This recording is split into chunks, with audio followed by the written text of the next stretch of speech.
jamais je ne pourrai accepter que la Constitution soit violée. Mystère, mystère. Même lorsque Sassou parle du commandant Marien Ngouabi, on relèvera sans hésitation une pointe de dédain, une once d'ironie de sa part. S'en rend-il compte? Le fait-il exprès?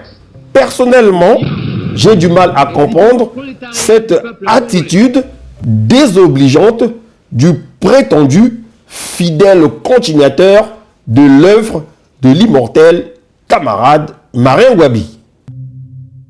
Quel genre d'homme était Marien Ngouabi? Quel genre de... Un homme de conviction aussi. De grande conviction, de grande intégrité. Et il croyait toujours à ce qu'il faisait et quand il décidait de le faire, il allait jusqu'au bout, oui. Et restait un homme très droit. C'était votre ami? C'est mon aîné. C'est mon frère, mon ami, mon compagnon. Je lui suis resté fidèle jusqu'au dernier moment où je l'ai accompagné à sa dernière demeure. Oui. C'est un moment de fierté pour moi. Un moment de fierté pour moi. Pardon? Peut-être un moment douloureux, un moment triste, non? Un moment de fierté? Ah ça? C'est pas possible. C'est à peine croyable. À la place de Sassou, je ne me serais jamais permis de dire une chose pareille. C'est à se demander pourquoi ce mépris à l'encontre d'un compagnon d'armes de celui qui vous a fait. Monsieur le Président, je voudrais que vous me racontiez le 18 mars 1977. Comment vous avez vécu ça? Comment vous avez appris ce qui s'est passé? Racontez-moi un peu. Ce fameux jour où Marien Ngouabi a été assassiné. C'est très simple à raconter parce que j'étais ministre de la Défense.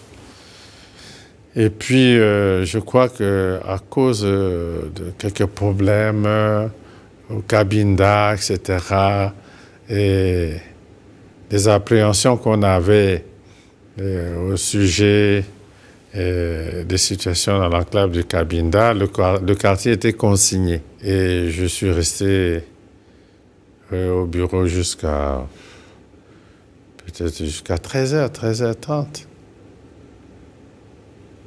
14h, peut-être, oui. Quartier consigné. Puis je suis allé me rafraîchir un peu en Pila, chez moi. Puis dès que je suis arrivé, les Kunzo me téléphonent pour me dire qu'il entend des tirs nourris en direction de l'état-major général. Des tirs nourris en direction de l'état-major général. Il me téléphone. Donc, j'ai juste remis mon ceinturon. Je n'ai même pas dit au revoir à mon épouse et à mes enfants. Et je suis revenu. J'ai foncé naturellement vers mes bureaux au ministère de la Défense. Quand je suis arrivé devant la mairie, l'actuelle mairie, c'est là où on m'a dit le président Ngouabi est grièvement blessé et on l'a amené à l'hôpital militaire. À en croire Sassou Denis, c'est un gros civil, le nommé Justin Lekunzu, qui aurait informé le super ministre de la Défense et de la Sécurité, donc lui, qu'il y avait des tirs nourris qui crépitaient en direction de l'état-major. Étonnant, Lekunzu était en train de faire le guet par là-bas ou quoi? Tambola na mokili, omo na makambo. Lorsque la Constitution est violée, les démocrates ne doivent pas l'accepter.